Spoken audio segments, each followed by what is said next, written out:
রাসূলুল্লাহ সাল্লাল্লাহু আলাইহি ওয়াসাল্লাম বলেন, কোন ব্যক্তির মৃত্যুর সময় যদি কপাল ঘেমে যায়, ওই ব্যক্তির মৃত্যুটা মুমিনের মৃত্যু হয়ে যায়। মৃত্যুর সময় যদি কারো কপাল ঘামতে দেখেন, তাহলে বুঝবেন তার মৃত্যুটা সুন্দর একটা মৃত্যু হয়েছে। আমার আপনার নবীর মৃত্যুর সময় কপাল ঘামছে। আল্লাহ আমাদেরকে এমন মৃত্যু নসিব করে, বলেন আমিন। 3 নাম্বার, নবী বলেন যে ব্যক্তি জুমার দিন অথবা জুমার রাতে মারা যাবে, নবী বলেন তার মৃত্যুটা ভালো মৃত্যু, আমি আশা রাখি তার কবরে আযাব আল্লাহ মাফ করে দিবেন। তিরমিজি শরীফ হাদিস নাম্বার 1074 নম্বর হাদিসের বর্ণনা। قال رسول الله صلى الله عليه وسلم ما من مسلم يموت يوم الجمعة أو ليلة الجمعة إلا وقاه الله فتنة القبر। রাসূলুল্লাহ সাল্লাল্লাহু আলাইহি ওয়াসাল্লাম বলেন, আমার কোন উম্মত জুমার দিন অথবা জুমার রাত, বৃহস্পতিবার দিবাগত রাত, জুমার দিন অথবা জুমার রাত যদি আমার কোন মায়ের উম্মত মারা যায়, আমি নবী আশা রাখলাম তার কবরে আযাব হবে না, আল্লাহ পাক কবরে আযাব মাফ করে দিবে। জুমার দিন অথবা জুমার রাতে যদি আমাদের মৃত্যু হয়, নবী বলেন ওই রাতে আমাদের কবরে আযাব হবে না। আল্লাহ এখানে আমরা সহ যারাই মাইকের আওয়াজ শুনতেছেন, প্রত্যেকেরই জুমার দিন সাজদা অবস্থায় কালিমা পড়তে পড়তে যেন বিদায় হতে পারে, সে তৌফিক দান করুন। 4 নাম্বার, যে ব্যক্তি আল্লাহর রাস্তায় যায় শহীদ হয়, সে ব্যক্তি ভালো মৃত্যু, সেটা শহীদের মৃত্যু হয়ে যায়। সুবহানাল্লাহ বলেন। মুসলিম শরীফ হাদিস নাম্বার 4835 নম্বর হাদিসের বর্ণনা। قال رسول الله صلى الله عليه وسلم ما تعدون الشهيد فيكم। রাসূলুল্লাহ সাল্লাল্লাহু আলাইহি ওয়াসাল্লাম বলেন, ও আমার সাহাবীরা, তোমরা কাদেরকে শহীদ বলে জানো? নবীর সাহাবীরা বলেন, মান কুতিলা ফি সাবিলিল্লাহি ফাহুয়া শাহীদ। রাসূলুল্লাহ সাল্লাল্লাহু আলাইহি ওয়াসাল্লামের সাহাবী বলেন, ওগো আল্লাহর পয়গম্বর, আমরা তো তাদেরকে শহীদ বলে জানি যারা আল্লাহর রাস্তায় যায় নিজের জীবন বিলায় দেয়, তাদেরকে আমরা শহীদ বলে জানি। নবী বলেন, শুধু তোমরা যদি তাদেরকে শহীদ বলে জানো, তাহলে ইন্নাশ শুহাদা উম্মতি ইযাল লাকালিল, আমার উম্মতের মাঝে তো শহীদের সংখ্যা কম হয়ে যাবে। কিয়ামতের ময়দানে শহীদরা একটা মর্যাদাবান মানুষ থাকবে। তোমরা যদি তাদেরকে শহীদ বলে জানো, আমার উম্মতের মধ্যে শহীদের সংখ্যা কম হয়ে যাবে। নবী চায় উম্মতের মাঝে শহীদের সংখ্যা বেড়ে যাক। সাহাবীরা বলল, কালু ফামান হুম ইয়া রাসূলুল্লাহ, ওগো আল্লাহর পয়গম্বর, তাহলে আমরা কাদেরকে শহীদ বলে জানবো? নবী বলেন, শোনো, মান কুতিলা ফি সাবিলিল্লাহি ফাহুয়া শাহীদ, যারা আল্লাহর রাস্তায় যায় নিজের জীবন দিয়ে দেয়, সে যেমন শহীদ। মান মাতা ফি সাবিলিল্লাহি ফাহুয়া শাহীদ, আল্লাহর রাস্তায় বের হয়েছে কিন্তু যুদ্ধের ময়দানে এখনো পর্যন্ত যুদ্ধে অংশগ্রহণ করে নাই, পথের মধ্যে যদি মারা যায়, আল্লাহ পাক তাকেও শহীদি মর্যাদা দান করবে। 2 দিন ব্যাপী তাফসীরুল কোরআন মাহফিল, একেবারে সমপনী সময়ে যে মহান মালিক আমাদেরকে বসার সুযোগ করে দিয়েছেন, শব্দটা কেন করে ওটাকে বন্ধ করে দেন, সে মালিকের দরবারে শুকর আদায় করছি, সকলে পড়ি আলহামদুলিল্লাহ। আমি অনেক দূর থেকে কষ্ট করে আসছি আপনাদেরকে কিছু কথা শোনানোর জন্য। আগামীকাল আপনাদের সাথে আমার দেখা হবে না, হয়তো আর কোনোদিন দেখা নাও হতে পারে। এই জন্য আপনাদের কাছে একটা ছোট্ট আবদার হলো, অল্প কিছু সময় মনোযোগ সহকারে আমার সাথে থাকবেন তো ইনশাআল্লাহ। আল্লাহ কবুল করুক, বলেন আমিন। গান বাজনা সুর, তারপরে আপনার বড় ধরনের কণ্ঠ, এগুলো আমার কাছ থেকে পাবেন না। অল্প কিছু কথা যতটুকু বলবো ইনশাআল্লাহ কোরআন সুন্নাহর ভিতরে বলার চেষ্টা করব। আমাদের এই যে জীবন, এই জীবনের পরে আমাদের আরেকটা জীবন আছে, আখিরাতের জীবন। দুনিয়ার জীবন থেকে আখিরাতের জীবনে যাওয়ার একটা মাধ্যম হলো মৃত্যু। কি বলেন? এই মৃত্যু এটা এত বাস্তব জিনিস যে পৃথিবীর কেউ অস্বীকার করতে পারে না। মৃত্যুকে কেউ বিশ্বাস করুক অথবা না করুক, মৃত্যু তার কাছে আসবেই। সূরাতুল জুমা আয়াত নাম্বার ৮ আল্লাহ পাক রব্বুল আলামিন বলেন, আউযু বিল্লাহি মিনাশ শাইতানির রাজীম, কুল ইন্নাল মাউতাল্লাযী তাফিরুনা মিনহু ফাইন্নাহু মুলাকীকুম। নবী, আপনি দুনিয়ার বাসীকে বলে দেন, যে মৃত্যু থেকে তোমরা পালিয়ে বেড়াও, সে মৃত্যু তোমাদের সাথে একদিন সাক্ষাৎ করবে। সূরাতুল বাকারা, সূরাতুল আলে ইমরানের ১৮৫ নম্বর আয়াত আল্লাহ বলেন, কুল্লু নাফসিন যায়িকাতুল মাউত ওয়া ইন্নামা তুওয়াফাউনা উজুরাকুম ইয়াওমাল কিয়ামাহ।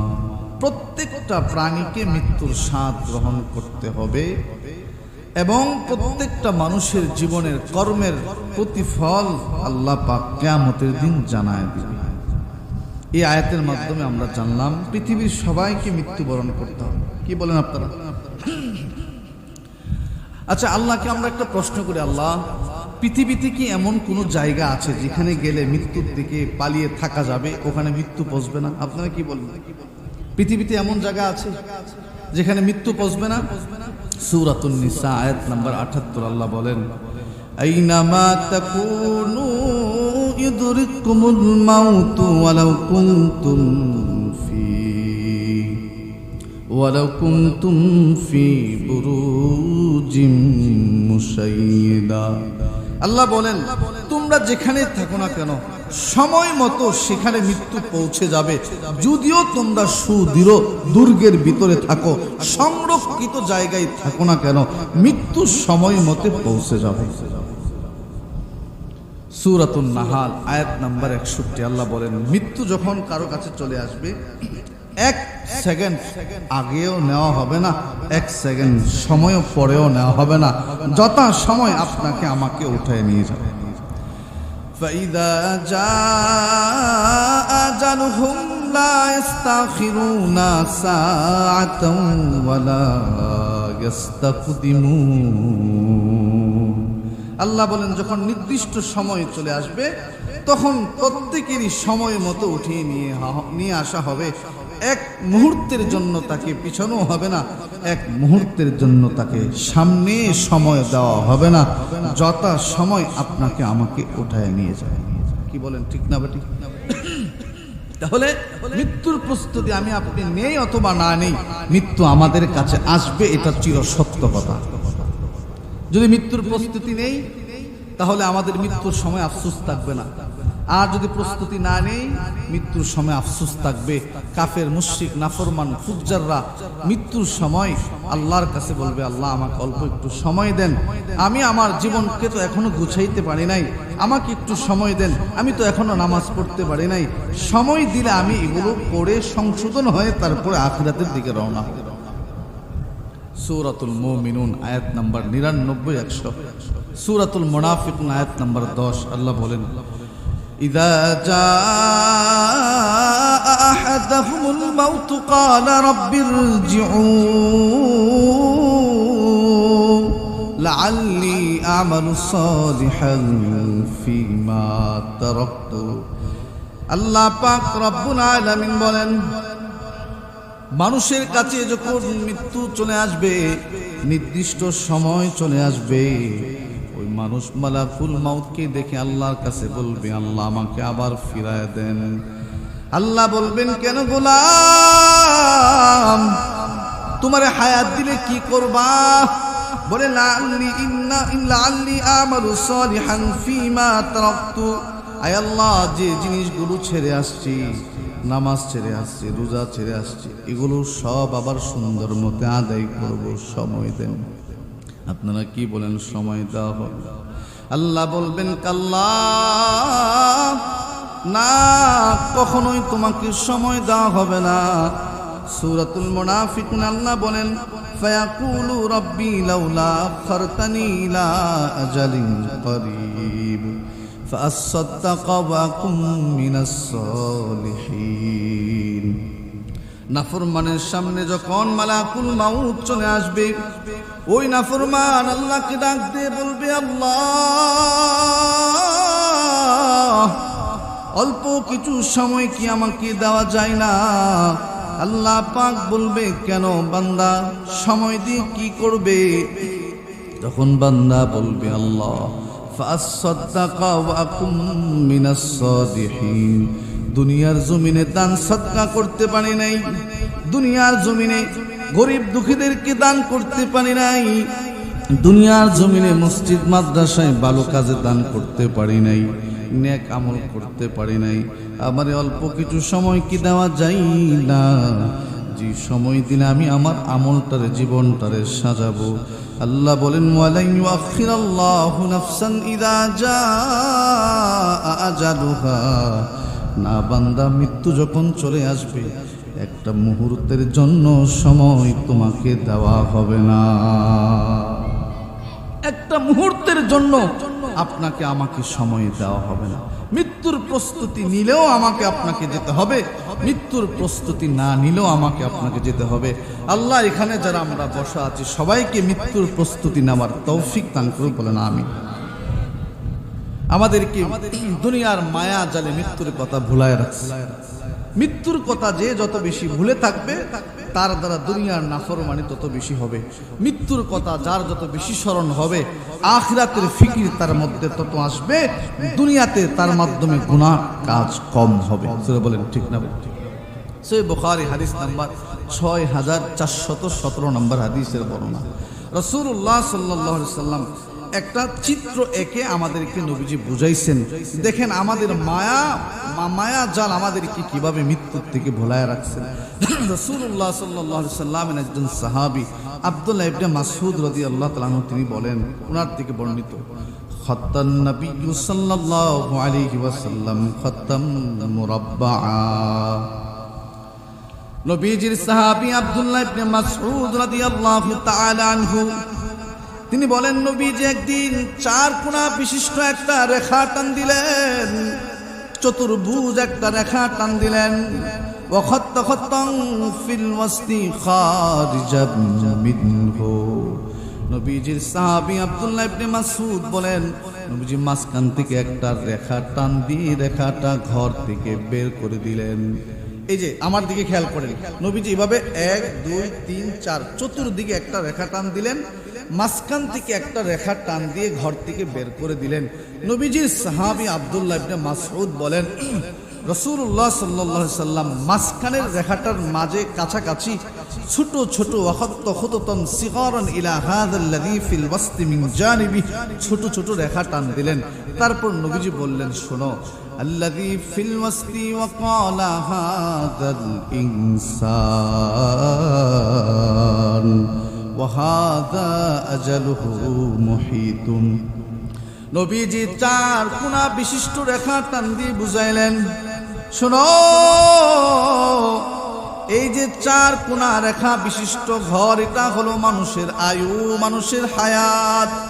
ওই হায়াত থেকে যে রেখাটা বের করে দিলাম, এটা হলো মানুষের আশা, মানুষের আকাঙ্ক্ষা। অর্থাৎ তার আয়ু, তার জীবন থেকে তার আশাটা অনেক বেশি। নবী বলেন, বান্দার হায়াত হলো 30 40 50 60 70 বছর, অথচ সে যে মনে মনে আশা করছে, ওই আশা যদি বাস্তবায়ন করতে চায় লাগবে 200 বছর। ঠিক কিনা বল? নবীজি 4 কোণা বিশিষ্ট একটা রেখা টান দিয়ে বলেন, দেখো মানুষের হায়াত কত ছোট, অথচ এই হায়াত থেকে তার আশাটা কত বেশি। জীবন থেকে আমাদের আশা, জীবন থেকে আমাদের অনেক দূর আশা চলে যায়। আল্লাহ আমাদেরকে মৃত্যুর ফিকির দান করুন, বলেন আমিন। সাহাবা একরাম মৃত্যুর কথা চিন্তা করতেন। ভাই, আমি আপনি মৃত্যুর কথা যেন চিন্তা করতে পারি, সে দিল যেন আল্লাহ আমাকে আপনাকে দান করে। এই জন্য উলামা হযরতদের মজলিসে বসা, আহলে দিল যারা, আহলুল্লাহ যারা, তাদের মজলিসে বসা। একটা হাদিসের কিতাব আছে, কিতাবের নাম সহিহুল জামি'। এই কিতাবের 3355 নম্বর হাদিসের বর্ণনা। রাসূলুল্লাহ সাল্লাল্লাহু আলাইহি সাল্লাম বলেন, 5টা জিনিসকে মূল্যায়ন করো, 5টা জিনিস আসার আগে আগে। ক্বালা রাসূলুল্লাহ সাল্লাল্লাহু আলাইহি ওয়াসাল্লাম, ইগতানিম খামসান ক্বাবলা খামসিন। রাসূলুল্লাহ সাল্লাল্লাহু আলাইহি ওয়াসাল্লাম বলেন, 5টা জিনিসকে মূল্যায়ন করেও 5টা জিনিস আসার আগে আগে। 1 নম্বর, শাবাবাকা ক্বাবলা হারমি। ও মত, তুমি তোমার যৌবনটাকে মূল্যায়ন করেও বার্ধক্য আসার আগে আগে। যৌবনের বাহাদুরি পাইয়া ক্ষমতা দেখাইবা না রে যুবক। যৌবন কিন্তু সারা জীবন থাকবে না। রং ভরা যৌবন জং ধরে যাবে। বলেন ঠিক না বেটি? আল্লাহর নবী বলেন, যৌবনটাকে মূল্যায়ন করেও বার্ধক্য আসার আগে আগে। 2 নম্বর, ওয়াসিহাতাকা ক্বাবলা সাকমি। তুমি তোমার সুস্থতাকে মূল্যায়ন করেও অসুস্থতা আসার আগে আগে। 3 নম্বর, ওয়াগিনাকা ক্বাবলা ফাকরিক। ও মা, তুমি তোমার সচ্ছলতাটাকে মূল্যায়ন করেও দরিদ্রতা আসার আগে আগে। সারা জীবন কিন্তু সচ্ছলতা থাকবা না। আজকে টাকা আছে, 2 দিন পরে টাকা নাও থাকতে পারে। টাকার বাহাদুরি করবা না।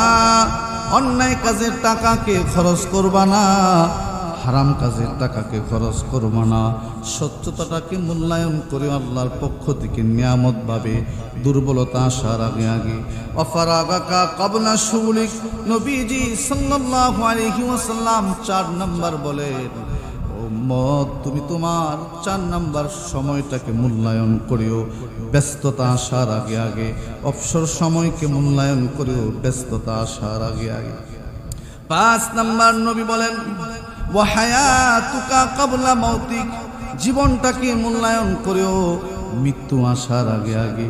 মৃত্যু যদি চলে আসে তাহলে জীবনের গল্প শেষ হয়ে যাবে। নবীজি 5টা কথা বললেন যে 5 নাম্বার, জীবনটাকে মূল্যায়ন করেও মৃত্যু আসার আগে আগে। আল্লাহ আমাদের হায়াতকে মূল্যায়ন করার তৌফিক দান করুক, বলে না আমি। আচ্ছা, আমাদের জীবনে মৃত্যুটা যেন ভালো হয়, এটা আমরা সবাই চাই না? আমাদের মৃত্যুটা যেন সুন্দর মৃত্যু হয়, হুসনুল মাউত হয়, এটা আমরা সবাই চাই না? এরকম 15টা ভালো মৃত্যুর লক্ষণের কথা বলবো, যেগুলো দেখা গেলে বোঝা যাবে একজন মানুষের ভালো মৃত্যু হয়েছে। আল্লাহ আমাদেরকে এরকম সুন্দর মৃত্যু নসিব করে দিয়েন, বলে না আমি। 1 নাম্বার, যে ব্যক্তির মৃত্যুর সময় জবান থেকে পড়বে, কালিমা পড়তে পড়তে বিদায় হবে, নবী বলেন তার মৃত্যুটা সুন্দর ভালো মৃত্যু হয়েছে, বলেন সুবহানাল্লাহ। আবু দাউদ শরীফ হাদিস নাম্বার 3116 নম্বর হাদিস, 3116 নম্বর হাদিস। রাসূলুল্লাহ সাল্লাল্লাহু আলাইহি সাল্লাম বলেন, قال رسول الله صلى الله عليه وسلم من كان آخر كلامه لا إله إلا الله। রাসূলুল্লাহ সাল্লাল্লাহু আলাইহি সাল্লাম বলেন, যার জীবনের শেষ বাক্য হবে লা ইলাহা ইল্লাল্লাহ, এই কথা বলতে বলতে দুনিয়ার থেকে বিদায় হয়ে যাবে, নবী বলেন তার ঠিকানা আল্লাহর তৈরি জান্নাতে হয়ে যায়। যার জীবনের শেষ বাক্য হবে লা ইলাহা ইল্লাল্লাহ, বলতে বলতে দুনিয়ার থেকে বিদায় হবে, নবী বলেন তার ঠিকানা আল্লাহর তৈরি জান্নাতে হয়ে যায়। এই জন্য রাসূলুল্লাহ সাল্লাল্লাহু আলাইহি সাল্লাম বলেন, মৃত্যু পথযাত্রীর ব্যক্তির, মুমূর্ষ ব্যক্তির পাশে বসে কালিমার তালকিন দিতে থাকো। আমরা অনেক সময় কান্নাকাটি করি, অনেক সময় আমরা বেশি বেশি একেবারে পাগল পড়া হয়ে যায় মৃত্যু পথযাত্রীর ব্যক্তির কাছে। রাসূলুল্লাহ সাল্লাল্লাহু আলাইহি সাল্লাম বলে, কান্নাকাটি না করে সূরা ইয়াসিনের তেলাওয়াত করো, কালিমার তালকিন দাও। এমনও হতে পারে তোমার জবান থেকে কালিমা শুনে শুনে ওই ব্যক্তি শেষ বাক্য কালিমা পড়ে দুনিয়ার থেকে বিদায় হবে। আবু দাউদ শরীফ হাদিস নাম্বার 3117 নম্বর হাদিসের বর্ণনা। قال رسول الله صلى الله عليه وسلم لقنوا موتاكم قول لا إله إلا الله। নবী বলেন, মৃত্যু পথযাত্রীর ব্যক্তির কাছে, মুমূর্ষ ব্যক্তির কাছে বসে তোমরা বেশি বেশি কালিমার তালকিন দিতে থাকো। তাহলে মৃত্যু পথযাত্রী মুমূর্ষ ব্যক্তির কাছে বসে কি কান্নাকাটি করবো না কালিমা পড়বো? বলেন, কালিমা পড়বো না কান্নাকাটি করবো? জোরে জোরে কালিমা পড়বো। তাকে বলবো না যে আপনি পড়েন, বরং আমরা জোরে জোরে লা ইলাহা ইল্লাল্লাহ পড়তে থাকবো। আল্লাহ যদি কপালে রাখে সে কালিমা পড়ে আমাদেরটা শুনে কালিমা পড়ে দুনিয়ার থেকে বিদায় হবে। এক নাম্বার। দুই নাম্বার, ভালো মৃত্যুর লক্ষণ হলো মৃত্যুর সময় যদি কারো কপাল ঘেমে যায়, কপাল ঘেমে যায়, সে ব্যক্তির মৃত্যুটা মুমিনের মৃত্যু হবে। বলেন সুবহানাল্লাহ। মনে রাখেন, কেউ আবার কপাল না ঘামলে কাফের মনে করেন। নাসাই শরীফ হাদিস নাম্বার 1828 নম্বর হাদিসের বর্ণনা। قال رسول الله صلى الله عليه وسلم موت المؤمن بعرق الجبين। রাসূলুল্লাহ সাল্লাল্লাহু আলাইহি ওয়াসাল্লাম বলেন, কোন ব্যক্তির মৃত্যুর সময় যদি কপাল ঘেমে যায়, ওই ব্যক্তির মৃত্যুটা মুমিনের মৃত্যু হয়ে যায়। মৃত্যুর সময় যদি কারো কপাল ঘামতে দেখেন তাহলে বুঝবেন তার মৃত্যুটা সুন্দর একটা মৃত্যু হয়েছে। আমার আপনার নবীর মৃত্যুর সময় কপাল ঘামছে। আল্লাহ আমাদেরকে এমন মৃত্যু নসিব করে, বলেন আমিন। 3 নাম্বার, নবী বলেন যে ব্যক্তি জুমার দিন অথবা জুমার রাতে মারা যাবে, নবী বলেন তার মৃত্যুটা ভালো মৃত্যু, আমি আশা রাখি তার কবরে আযাব আল্লাহ মাফ করে দিবেন। তিরমিজি শরীফ হাদিস নাম্বার 1074 নম্বর হাদিসের বর্ণনা। قال رسول الله صلى الله عليه وسلم ما من مسلم يموت يوم الجمعة أو ليلة الجمعة إلا وقاه الله فتنة القبر। রাসূলুল্লাহ সাল্লাল্লাহু আলাইহি ওয়াসাল্লাম বলেন, আমার কোন উম্মত জুমার দিন অথবা জুমার রাত, বৃহস্পতিবার দিবাগত রাত, জুমার রাত, জুমার দিন অথবা জুমার রাত যদি আমার কোন মায়ের উম্মত মারা যায়, আমি নবী আশা রাখলাম তার কবরে আযাব হবে না, আল্লাহ পাক কবরে আযাব মাফ করে দিবে। জুমার দিন অথবা জুমার রাতে যদি আমাদের মৃত্যু হয়, নবী বলেন ওই রাতে আমাদের কবরে আযাব হবে না। আল্লাহ এখানে আমরা সহ যারাই মাইকের আওয়াজ শুনতেছেন প্রত্যেকেরই জুমার দিন সাজদা অবস্থায় কালিমা পড়তে পড়তে যেন বিদায় হতে পারে সে তৌফিক দান করুন। 4 নাম্বার, যে ব্যক্তি আল্লাহর রাস্তায় যায় শহীদ হয়, সে ব্যক্তি ভালো মৃত্যু, সেটা শহীদের মৃত্যু হয়ে যায়। সুবহানাল্লাহ বলেন। মুসলিম শরীফ হাদিস নাম্বার 4835 নম্বর হাদিসের বর্ণনা। قال رسول الله صلى الله عليه وسلم ما تعدون الشهيد فيكم। রাসূলুল্লাহ সাল্লাল্লাহু আলাইহি ওয়াসাল্লাম বলেন, ও আমার সাহাবীরা, তোমরা কাদেরকে শহীদ বলে জানো? নবীর সাহাবীরা বলেন, মান কুতিলা ফি সাবিলিল্লাহি ফাহুয়া শাহীদ। রাসূলুল্লাহ সাল্লাল্লাহু আলাইহি ওয়াসাল্লামের সাহাবী বলেন, ওগো আল্লাহর পয়গম্বর, আমরা তো তাদেরকে শহীদ বলে জানি যারা আল্লাহ রাস্তায় যায় নিজের জীবন বিলায় দেয়, তাদেরকে আমরা শহীদ বলে জানি। নবী বলেন, শুধু তোমরা যদি তাদেরকে শহীদ বলে জানো তাহলে ইন্না শুহাদা উম্মতি ইযাল লাকালিল, আমার উম্মতের মাঝে তো শহীদের সংখ্যা কম হয়ে যাবে। কিয়ামতের ময়দানে শহীদরা একটা মর্যাদাবান মানুষ থাকবে। তোমরা যদি তাদেরকে শহীদ বলে জানো, আমার উম্মতের মধ্যে শহীদের সংখ্যা কম হয়ে যাবে। নবী চায় উম্মতের মাঝে শহীদের সংখ্যা বেড়ে যাক। সাহাবীরা বলল, কালু ফামান হুম ইয়া রাসূলুল্লাহ, ওগো আল্লাহর পয়গম্বর, তাহলে আমরা কাদেরকে শহীদ বলে জানবো? নবী বলেন, শোনো, মান কুতিলা ফি সাবিলিল্লাহি ফাহুয়া শাহীদ, যারা আল্লাহর রাস্তায় যায় নিজের জীবন দিয়ে দেয় সে যেমন শহীদ। মাম্মাতা ফি সাবিলিল্লাহি ফাহুয়া শাহীদ, আল্লাহর রাস্তায় বের হয়েছে কিন্তু যুদ্ধের ময়দানে এখনো পর্যন্ত যুদ্ধে অংশগ্রহণ করে নাই, পথের মধ্যে যদি মারা যায় আল্লাহ পাক তাকেও শহীদি মর্যাদা দান করবে।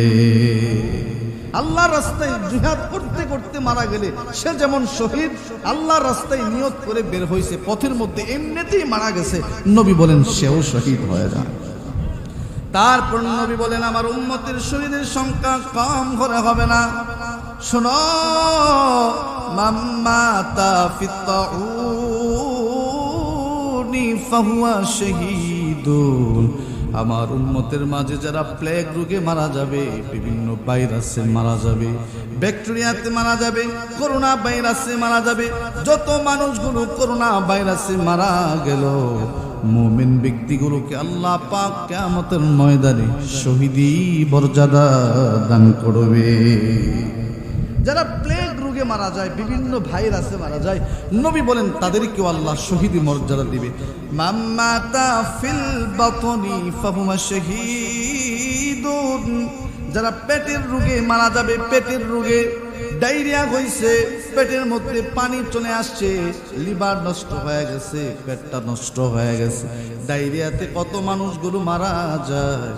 নবী বলেন আমার উম্মত যারা পেটের রোগে দুনিয়া থেকে বিদায় হবে, আল্লাহ পাক রব্বুল আলামিন তাকেও শহীদি মর্যাদা দান করবে। পেটের অসুস্থতায় আপনি মারা যাবেন, নবী বলেন পেটের অসুস্থতায় আমার যে উম্মত মারা যাবে, কিয়ামতের দিন আল্লাহ তাকে শহীদি মর্যাদা দান করবে। এই বয়ান আমার ইউটিউবে আছে। কয়েকদিন আগে আমি ঢাকাতে বরিশাল ভোলা থেকে এক লোক আমাকে ফোন দিয়েছে, 15টি ভালো মৃত্যুর লক্ষণ বললাম। সে ফোন দিয়ে মুরব্বি কান্না করতেছে, হুজুর আপনি তো অনেকগুলো মৃত্যুর লক্ষণের কথা বললেন, আমার তো বাজান শ্বাসকষ্ট, আপনি তো এই কথা বললেন না যে শ্বাসকষ্ট রোগী মারা গেলে শহীদ হবে। আমি বড় চিন্তিত, আমি মারা গেলে শহীদ হব কিনা। আমি বললাম বাপ, আপনি যদিও শ্বাসকষ্ট রোগী মারা গেলে শহীদ না হন, কিন্তু অসুস্থতার কারণে যদি কোনো মানুষ মারা যায়, অসুস্থতার কারণে মুমিন ব্যক্তির গুনাহ আল্লাহ মাফ করে দেন। 4 নাম্বার। 5 নাম্বার, দেয়ালের চাপায় পড়ে মারা যায়, ট্রাকের চাপায়, বাসের চাপায়, দেয়াল ঘষে, বাড়ি ঘষে মারা যায়, নবী বলেন তাকেও কিয়ামতের দিন শহীদি মর্যাদা দেওয়া হবে। সহিহ বুখারী হাদিস নাম্বার 652 নম্বর হাদিসের বর্ণনা। قال رسول الله صلى الله عليه وسلم সাহিবুল হাদমি শাহীদুন। নবী বলেন আমার উম্মতের মাঝে যারা বিভিন্ন চাপায় পড়ে মারা যাবে, দেয়ালের চাপায়, ঘরের চাপায়, পাহাড়ের নিচে বাড়ি বাঁধছে, উপর থেকে পাহাড় ধসে পড়ে মারা যায়, বিভিন্ন ট্রাকের চাপায় পড়ে মারা যাবে, বাসের চাপায় পড়ে মারা যাবে, ওই ব্যক্তিকেও আমার আল্লাহ শহীদি মর্যাদা দান করবে। বিভিন্ন জিনিসের চাপায় পড়ে যদি মারা যায়, নবী বলেন তাকেও আল্লাহ পাক শহীদি মর্যাদা দান করবেন। 6 নাম্বার, যে মহিলা গর্ভের বাচ্চা রেখে গর্ভের বাচ্চা থাকা অবস্থায় মারা যাবে, অথবা গর্ভের বাচ্চা প্রসবকালীন মারা যাবে, নবী বলেন আমার উম্মতের ওই মহিলাগুলোকেও আল্লাহ শহীদি মর্যাদা দান। নাসাই শরীফ হাদিস নাম্বার 2803 নাম্বার হাদিসের বর্ণনা। قال رسول الله صلى الله عليه وسلم والمرأة تموت بجمع شهادة يد الحامل। নবী বলেন আমার উম্মতের মাঝে যে সমস্ত নারীরা সন্তান প্রসব করতে যায় মারা যায়, অথবা সন্তান পেটে রাইখা 5-6 মাসে মারা গেছে, আমার এই উম্মত মহিলাদেরকে কিয়ামতের ময়দানে আল্লাহ পাক রব্বুল আলামিন বলবে ও নারীরা, তোমাদেরকে আমি আল্লাহ শহীদি মর্যাদা দিয়া জান্নাতের মেহমান বানায় দিলাম। 6 নাম্বার, যে মহিলা গর্ভের বাচ্চা নিয়ে অথবা বাচ্চা প্রসবকালীন মারা যায়, তাহলে মুসলমানদের নারীরা বাচ্চা প্রসব করলেও লাভ, মারা গেলেও লাভ। কি বলেন, ঠিক না বেটি? সিজার টিজার একটু কম করিয়েন। মুসলমানের সন্তান জন্ম দিতে যায় মা মারা গেলে শহীদ মর্যাদা আল্লাহ পাবে, আল্লাহ পাক দিয়ে দিবেন শহীদি মর্যাদা দিয়া কিয়ামতের ময়দানে আমার মুসলমান মা বোনটা উঠে যাবে। 7 নাম্বার, যে ব্যক্তি আগুনে পুড়ে মারা যায়, নবী বলেন সে ব্যক্তিও শহীদ। সুবহানাল্লাহ। আচ্ছা, আপনাদের সুবহানাল্লাহ আওয়াজ এত কম, কারণটা কি? রাত কি খুব বেশি হয়ে গেছে? 10:30 বাজে মাত্র। সবাই বলেন না সুবহানাল্লাহ, একটু জোরে বলেন সুবহানাল্লাহ। 7 নাম্বার, আগুনে পুড়ে যদি কেউ মারা যায়, নবী বলেন সে ব্যক্তিও শহীদ। ইচ্ছাকৃত না, নিজের থেকে বাঁচতে চাইছিল কিন্তু হঠাৎ করে আগুনে পুড়ে মারা গেছে, আল্লাহর নবী বলেন সে ব্যক্তিকেও শহীদ মর্যাদা দেওয়া হবে। নাসাই শরীফ হাদিস নাম্বার 1846 নম্বর হাদিসের বর্ণনা। قال رسول الله صلى الله عليه وسلم, নবী বলেন সাহিবুল হারাকি শাহীদুন। আল্লাহর নবী বলেন আমার কোন উম্মত আগুনে পুড়ে যদি মারা যায়, ওই যে কয়েকদিন আগে ঢাকা গুলিস্তান চক বাজারে আগুন লাগছে, ঢাকা বিভিন্ন জায়গায় আগুন লাগে, কয়েকদিন একটা উত্তরাত স্কুলের মধ্যে আগুন লাগছে, ছোট ছোট বাচ্চারা আগুনে পুড়ে দগ্ধ হয়ে গেছে, চট্টগ্রামে আগুন লাগছে। নবী বলেন আমার উম্মতেরা যারা আগুনে পুড়ে মারা যায়, এই উম্মতগুলোকে কিয়ামতের ময়দানে আল্লাহ পাক শহীদি মর্যাদা দান করবে। 7 নাম্বার, আগুনে পুড়ে যদি কেউ মারা যায় আল্লাহ তাকে শহীদ মর্যাদা দেবে। 8 নাম্বার, নাসাই শরীফ হাদিস নাম্বার 1846 নাম্বার হাদিসের বর্ণনায়, কেউ যদি পানিতে পুড়ে মারা যায় নবী বলেন তাকেও আল্লাহ শহীদ মর্যাদা দান করবেন। قال رسول الله صلى الله عليه وسلم والغريق شهيد। আমার কোন উম্মত পানিতে ডুবে যদি মারা যায়, ঢাকা থেকে রওনা হয়েছে, সেই বরিশাল পটুয়াখালী যাবে, চাঁদপুরে যাবে, পদ্মা নদীতে যাওয়া মাত্রই কাল বৈশাখী ঝড় শুরু হয়ে গেল, হঠাৎ করে লঞ্চটা ডুবে গেল, কত ছোট ছোট বাচ্চা দুনিয়ার থেকে বিদায়, কত মা কত বোন দুনিয়ার থেকে বিদায়, কত বৃদ্ধ বাবা দুনিয়ার থেকে বিদায়। আল্লাহর নবী বলেন আমার যে উম্মত গুলো পানিতে ডুবে মারা গেল, আল্লাহ পাক কিয়ামতের ময়দানে ওই উম্মত গুলোকে শহীদি মর্যাদা দান করবে। পানিতে ডুবে মারা গেলে শহীদ, আগুনে পুড়ে মারা গেলে শহীদ মর্যাদা দিবে। ইচ্ছাকৃত না অনিচ্ছাকৃত যদি মারা যায়, কয়টা বললাম? বলেন না কয়টা বললাম? 8টা। 9 নাম্বার, আমার কোন উম্মতের যদি বিষ ফোড়া হয়, বিষ ফোড়া, এই বিষ ফোড়ার যন্ত্রণায় যদি মারা যায় নবী বলেন তাকেও শহীদ মর্যাদা দেওয়া হবে। নাসাই শরীফ হাদিস নাম্বার 1846 নাম্বার হাদিসের বর্ণনা, قال رسول الله صلى الله عليه وسلم صاحب ذات الذنب شهيد। আমার কোন উম্মতের যদি বিষ ফোড়া হয়, বিষ ফোড়া, বিষের যন্ত্রণায় কাতর হয়ে যায়, অপারেশন করছে আবার হয়েছে, আবার অপারেশন করছে আবার হয়েছে, বিষের যন্ত্রণায় যদি মারা যায় নবী বলেন তাকে আল্লাহ শহীদি মর্যাদা দান করবে। 9 নাম্বার। 10 নাম্বার, যে ব্যক্তি মুসলমানদের সীমানা পাহারা দেয়, ওই ব্যক্তি যদি মারা যায় আল্লাহ তার কবর আযাবও মাফ করে দিবেন। সুবহানাল্লাহ। তিরমিজি শরীফ হাদিস নাম্বার 1665 নাম্বার হাদিসে বর্ণনা, قال رسول الله صلى الله عليه وسلم رباط يوم في سبيل الله أفضل ربما قال خير من صيام شهر وقيامه। নবীজি সাল্লাল্লাহু আলাইহি ওয়াসাল্লাম বলেন কোন মুসলমান যদি দেশের সীমান্ত পাহারা দেয়, মুসলমানদের জান মাল পাহারা দেয়, এমন অবস্থায় যদি মারা যায়, ওই একদিনের রাতের কত ফজিলত জানো? কোন মুসলমান যদি সীমান্ত পাহারা দেয়, এক রাতের ফজিলত এত বেশি। কোন বান্দা যদি 1 মাস দাঁড়ায় দাঁড়ায় নামাজ পড়ে, 1 মাস দাঁড়ায় দাঁড়ায় রোজা রাখে, 1 মাস টানা রোজা রাখে নামাজ পড়ে, 1 মাস রোজা নামাজ পড়লে যে সওয়াব হবে, একজন মুসলমান যদি মুসলমানের জান মাল পাহারা দেয় আল্লাহ পাক সেই পরিমাণ সওয়াব তার আমলনামায় দিয়ে দিবে। নবী বলেন এই অবস্থায় যদি মারা যায় আমি আশা রাখি আল্লাহ পাক উকিয়া লাহু ফিতনাতাল কবর, উকিয়া ফিতনাতাল কবর, তার কবরের মধ্যে আযাব হবে না এবং কিয়ামত পর্যন্ত তার আমলনামায় সওয়াব লিখতেই থাকবে। 10 নম্বর। 11 নম্বর, যে ব্যক্তি নিজের মাল হেফাজত করতে যে মারা যায়, নাসাই শরীফ হাদিস নাম্বার 4091, 92, 93, 94, 95 টানা 6টা হাদিস। নবী বলেন যে ব্যক্তি নিজের মাল হেফাজত করতে যায় মারা যায় সে ব্যক্তিও শহীদ। সুবহানাল্লাহ। আপনি এটা কি আইরল থেকে, এই সরাইল থেকে আপনি রওনা দিয়েছেন ঢাকাতে মাল কিনে আনবেন, টাকা পয়সা নিয়ে আপনি ভৈরব গেছেন, যাওয়া মাত্র ছিনতাইকারীরা আপনাকে বলছে এই টাকা দিয়ে দাও, আপনি বললেন যে না আমার টাকা তোমাকে দিব কেন, এভাবে দোস্তাদোস্তি শুরু করলেন।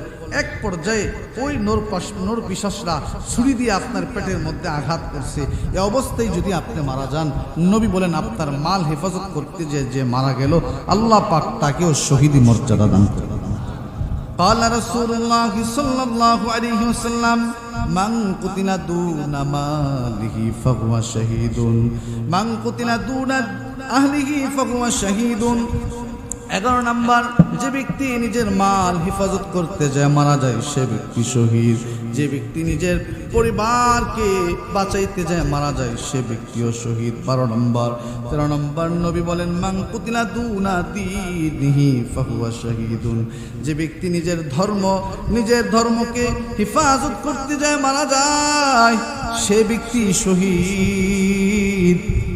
আল্লাহকে গালি দিছে, নবীরে গালি দিছে, কোরআন নিয়ে কটূক্তি করছে, মুনাফিক মার্কা মুসলমানরা খিলখিলায় আসছে।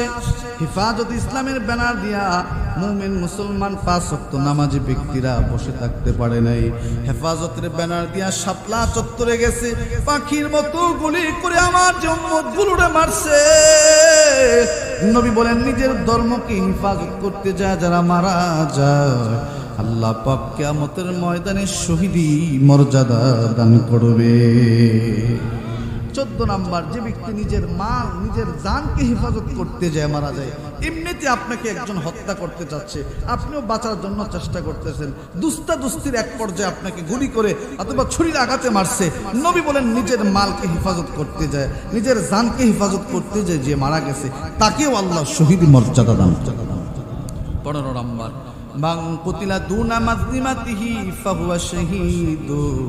আল্লাহর নবী বলেন আমার যে উম্মত মজলুমের পক্ষে কথা বলার কারণে তারা আঘাত করে গুলি করে হত্যা করে ফেলছে, মজলুমের পক্ষ নেওয়ার কারণে তারে যে আঘাত করছে এই আঘাতে যদি মারা যায়, ফিলিস্তিনি মুসলমান মজলুম, সুদানের মুসলমান মজলুম, এমন মুসলমানদের পক্ষে বাংলাদেশে যদি আওয়াজ দেন আর এই আওয়াজের কারণে যদি আপনারা কেউ গুলি করে মেরে ফেলে, হত্যা করে মেরে ফেলে, নবী বলেন ওই ব্যক্তিকেও আমি নবী বলে গেলাম শহীদ। তো কয়টা হলো বলেন? 15টি মৃত্যু বললাম, এগুলো ভালো মৃত্যু। আল্লাহ এগুলোর থেকে যে কোনো একটা আমাদেরকে দান করেন বলেন আমি। ভাই আমি মৃত্যুর কথা ভুলে গেছি, কি বলেন, বাস্তব না অবাস্তব? আচ্ছা, একটা হাদিস আমাকে খুব ভাবাই, এই হাদিসটা আমি আপনাদেরকে বলি, দেখেন তো আপনাকেও ভাবাই কিনা। কিতাবের মুসনাদে আহমদ, বিখ্যাত একটা হাদিস, মুসনাদে আহমদ কিতাবের নাম, হাদিস নাম্বার 18435 নম্বর হাদিসের বর্ণনা। রাসূলুল্লাহ সাল্লাল্লাহু আলাইহি ওয়াসাল্লাম লম্বা চড়া একটা হাদিস বলছেন। এই হাদিস যখন আমি পড়ি মৃত্যুর কথা আমার খুব স্মরণ হয়। এই হাদিস যখন আমি পড়ি তখন আমি নিজেকে ধিক্কারে দিই, আরে মৃত্যুর কথা বলি কোন দুনিয়ার জন্য পাগল হইলাম। দেখেন আমি আপনাদের সামনে বলছি, আপনাদের মৃত্যুর কথা একটু স্মরণ হয়। রাসূলুল্লাহ সাল্লাল্লাহু আলাইহি ওয়াসাল্লামের একজন সাহাবী নাম হলো বারা ইবনে আযিব। তিনি বলেন খরজনা মা'আন নবী সাল্লাল্লাহু আলাইহি ওয়াসাল্লাম ফি জানাজাতি রাজুলিন মিনাল আনসার ফান্তাহাইনা ইলাল কবর ওয়ালাম্মা ইউলহাদু ফাজালাসা রাসূলুল্লাহ সাল্লাল্লাহু আলাইহি ওয়াসাল্লাম। রাসূলুল্লাহ সাল্লাল্লাহু আলাইহি ওয়াসাল্লামের সাহাবী বারা ইবনে আযিব বলেন আমরা ঘর থেকে বের হলাম নবীর সঙ্গে একজন আনসারী সাহাবীর জানাজার নামাজ পড়ার জন্য। কোন সাহাবী বলেন না আমার সাথে, কোন সাহাবী? আনসারী সাহাবীর জানাজার নামাজ পড়ার জন্য নবীজির সাথে আমরা ঘর থেকে বের হলাম। কিন্তু পথের মধ্যে দেখলাম তার কবর খনন করা এখনো শেষ হয় নাই। আপনার উত্তর পাড়ার মানুষ পশ্চিম পাড়াতে গেছে জানাজা পড়ার জন্য, কিন্তু যাওয়ার পথে দেখতেছে কবর খনন করা এখনো শেষ হয় নাই। এমন হয় কিনা বলেন? তো রাসূলুল্লাহ সাল্লাল্লাহু আলাইহি সাল্লামের সাথে আমরা বের হলাম আনসারী সাহাবীর জানাজার নামাজ পড়ার জন্য, কিন্তু ওখানে যায় দেখি এখনো কবর খনন করা শেষ হয় নাই, কবর খনন চলতেছে। রাসূলুল্লাহ সাল্লাল্লাহু আলাইহি সাল্লাম এই কবরের পাশে যায় বসলেন। বসলে রাসূলুল্লাহ সাল্লাল্লাহু আলাইহি সাল্লাম কবরের দিকে তাকায় রইলেন। সাহাবীরা বলেন ওয়াজালাসনা হাওলাহু কাআন্না আলা রুসিনা তাইর। আমরাও নবীজির চতুর্পাশে বসলাম। আমার দিকে একটু মনোযোগী হন। নবীজির সাহাবীরা বলে আমরাও চতুর্পাশে নবীজির পাশে বসলাম। এমত অবস্থায় এমন ভাবে বসছি কান্না আলা রুসিনা তাইর, মনে হচ্ছিল যেন আমাদের মাথায় যদি কোনো পাখিও বসে একেবারে পাখিও বুঝবে না আমরা যে মানুষ হিসাবে বসে আছি, অর্থাৎ কোনো নাড়াচাড়া আমাদের ছিল না। নবীজির দিকে আমরা তাকাই একেবারে মনোযোগ সহকারে। আল্লাহর রাস্তে আমার দিকে একটু মনোযোগী দেন 10 মিনিটের জন্য। আমি আপনাদেরকে বেশি সময় কষ্ট দেব না, 10 মিনিটের জন্য আমার দিকে মনোযোগ দেন। রাসূলুল্লাহ সাল্লাল্লাহু আলাইহি সাল্লামের সাহাবীরা বলেন নবীজি কবরের পাশে বসলেন আমরাও নবীজির পাশে বসলাম, একেবারে চুপ করে বসে আছি। নবীজি হাতের মধ্যে ওয়াফি ইয়াদিহি উদুন ইয়ানকুসু ফিল আরদি, হাতের মধ্যে ছোট্ট একটা চন্দন কাঠের লাঠি ছিল। এই লাঠি দিয়া মাটির মধ্যে আঘাত করতেছে না, কি জানি মনে মনে ভাবতেছে। অনেক সময় মুরব্বীদের সাথে কথা বললে দেখবেন, মুরব্বীরা আপনার সাথে কথা বলতেছে কিন্তু হাতের লাঠি দিয়ে মাটির মধ্যে এরকম ভাবে আঘাত করতেছে, একাকি করে। দেখছেন তো আপনারা? সাহাবী রাদিয়াল্লাহু তাআলা আনহুরা বলেন, নবীজি হাতের লাঠি দিয়া মাটির মধ্যে ভাবে আঘাত করতেছে, কি জানি ভাবতেছে। জানাজার মাটি কিন্তু এখনো যান নাই, কবরের পাশে। রাসূলুল্লাহ সাল্লাল্লাহু আলাইহি সাল্লাম ফারাফা রাসাহু, মাথা মুবারক উঠালেন, ফাকালা ইস্তাঈযু বিল্লাহি মিন আযাবিল কবর। নবীজি মাথা মুবারক উঠায়া সাহাবীদেরকে বলতেছেন, ও আমার সাহাবীরা, এই কবরের আযাব থেকে আল্লাহর কাছে পানা চাও, এই কবরের আযাব থেকে আল্লাহর কাছে পানা চাও। মাররাতাইনি আও সালাসা, নবীজি কথাটা 2 বার অথবা 3 বার বললেন। কবরের আযাব থেকে আল্লাহর কাছে পানা চাও। কবরের আযাব বড় কঠিন। অন্য এক হাদিসে আসছে, কবর প্রতিদিন মানুষদেরকে ডেকে বলে, আনা বাইতুত তুরাব, ও মানুষ আমার উপর দিয়ে হাঁটো, অথচ আমি কিন্তু মাটির ঘর। আনা বাইতুল ওয়াহদা, আমি একাকিত্বর ঘর। আনা বাইতুল দূর, আমি হলাম পোকামাকড়ের ঘর, সাপ বিচ্ছুর ঘর, সাবধানে হাঁটিও। নবী বলেন, সাবধান, আল্লাহর কাছে কবর আযাব থেকে তোমরা পানা চাও। আচ্ছা, আপনারা বুঝে থাকলে বলেন নবীজি কোন জায়গায়? আর সবাই বলেন না কোন জায়গায়? কবরের পাশে বসা অবস্থায় নবীজি কথা বলতেন। তারপর নবীজি কথা 2 বার অথবা 3 বার বললেন। তারপর নবীজি মুমিনদের মৃত্যুর হালত এবং কাফিরদের মৃত্যুর হালতের কথা বললেন। শোনো, ইন্নাল আবদাল মুমিন ইযা কানা ফি ইনকিতাইম মিনাদ দুনিয়া ওয়া ইকবালিম মিনাল আখিরাহ। নবীজি সাল্লাল্লাহু আলাইহি ওয়াসাল্লাম বলেন, মুমিন ব্যক্তির মৃত্যুর সময় যখন চলে আসে, দুনিয়ার থেকে বিদায় হয়ে যাওয়ার সময় যখন চলে আসে, মুমিন বান্দা যখন দুনিয়ার থেকে বিদায় হয়ে আখিরাতের দিকে রওনা হবে, তখন তার মৃত্যুর হালতটা এমন হয়, নাযালা ইলাইহি মালাইকাতুম মিনাস সামাই বিদুল বুজুহ কান্না বুজুহাকুমুশ শামসু। নবী বলেন, মৃত্যুর সময় মুমিন বান্দা বান্দির মাথার কাছে আসমান থেকে একদল ফেরেশতা নাজিল হয়। ওই ফেরেশতাগুলোর চেহারাগুলো এত সুন্দর হয়, নবী বলেন তাদের চেহারাগুলো সূর্যের আলো থেকেও আরো বেশি ঝলমল ঝলমল করতে থাকে। মুমিন ব্যক্তির মৃত্যুর সময় আসমান থেকে যে ফেরেশতা নাজিল হয়, তাদের চেহারা সূর্যের আলোর থেকে আরো বেশি সুন্দর হয়। তারপর নবী বলেন, শুনো, মাহুম কাফরুন মিন আকফারিল জান্নাহ ওয়া হানাতু মিন হানুতিল জান্নাহ। প্রত্যেকের সাথে জান্নাতে একটা রুমাল থাকে, ওই রুমালের মাঝে জান্নাতি মেশক মাখায়া মুমিন ব্যক্তির রূহটা নেওয়ার জন্য প্রস্তুত হয়ে বসে থাকে। সুম্মা ইয়াজিউ হাত্তা ইয়াজলিসু বিনহুম মাদ্দাল বাসরি সুম্মা ইয়াজিউ মালাকুল মাউত। মুমিন বান্দা বান্দির চোখের সীমানা যত দূর যায়, ততদূর পর্যন্ত মুমিন বান্দা নূরের ফেরেশতাদেরকে দেখে। মালাকুল মাউত আলাইহিস সালাতু ওয়াস সালাম আসা পর্যন্ত তারা অপেক্ষা করে।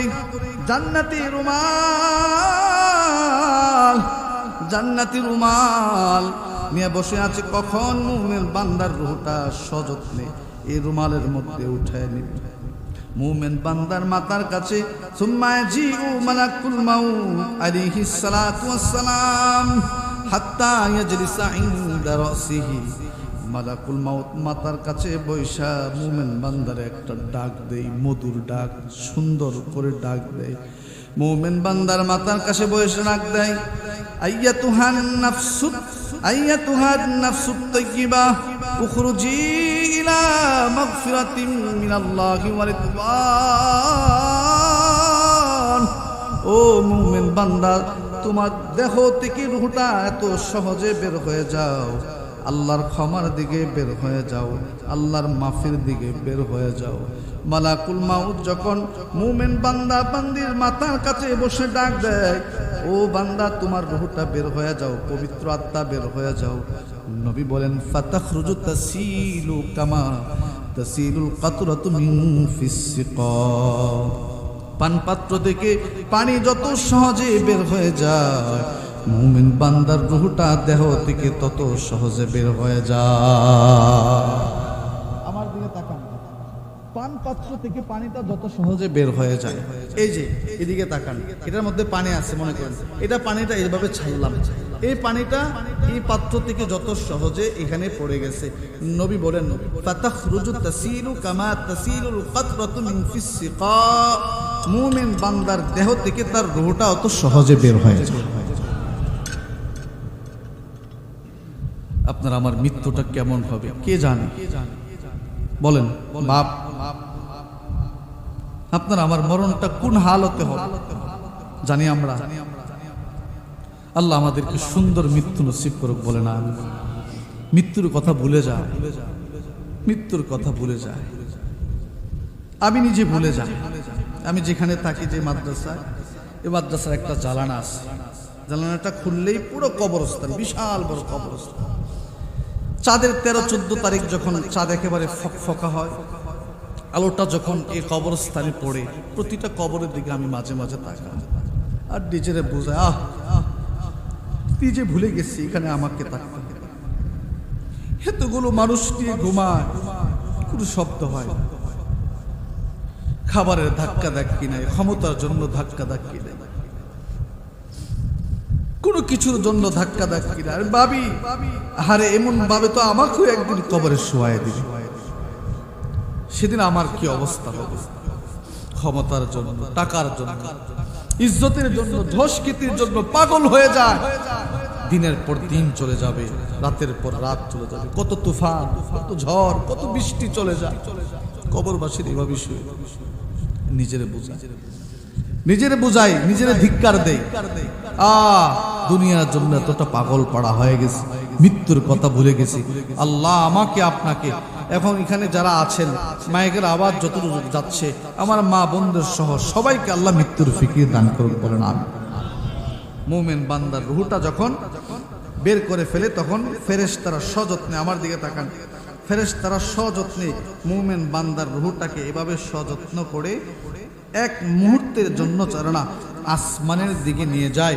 প্রথম আসমানের দারওয়ান ফেরেশতারা বলে, ক্বালু মা হাযা রূহুত তাইয়্যিব, কোন ব্যক্তির রূহ আনছো, তার রূহ থেকে তো মিশকের আম্বরের থেকে আরো মজার ঘ্রাণ বের হইতেছে।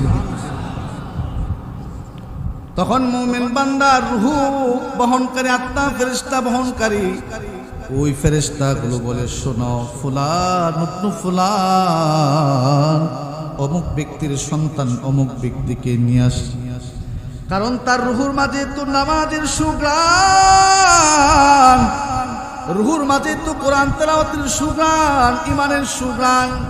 তার জন্য আসমানের দরজা খুলে দেওয়া হয়। প্রথম আসমান, দ্বিতীয়, তৃতীয়, চতুর্থ, পঞ্চম, ষষ্ঠ, সপ্তম আসমানের দিন তাকে নিয়ে যাওয়া হয়। আল্লাহ পাক রব্বুল আলামিন বলেন, ফায়াকুলুল্লাহু আযজা ওয়া জাল, আমার বান্দার রূহটাকে তোমরা ইল্লিকিনের মধ্যে লিখে দাও। ওয়াইদুহু ইলাল আরদি, জমিনের মধ্যে যখন রূহ ফিরত পাঠায় দেওয়া হয়, ওই বান্দা মুমিন বান্দা বান্দি যখন কাফন দাফন হয়ে যায়, কবরের মধ্যে রাখার পরে তিহি মালাকান, দুইজন ফেরেশতা এসে কয়েকটা প্রশ্ন করে, আপনারা জানেন, মার রাব্বুকা, তোমার রব কে? মুমিন বান্দা বলে, রব্বি আল্লাহ। মা দীনুকা, তোমার দিন কি? দীনিয়াল ইসলাম। মা হাযার রাজুল আল্লাযী বুইসা ফীকুম, নবীকে দেখানোর পরে বলে, লোকটাকে চিনো? তিনি মুমিন বান্দা বান্দি বলে, হুয়া রাসূলুল্লাহ।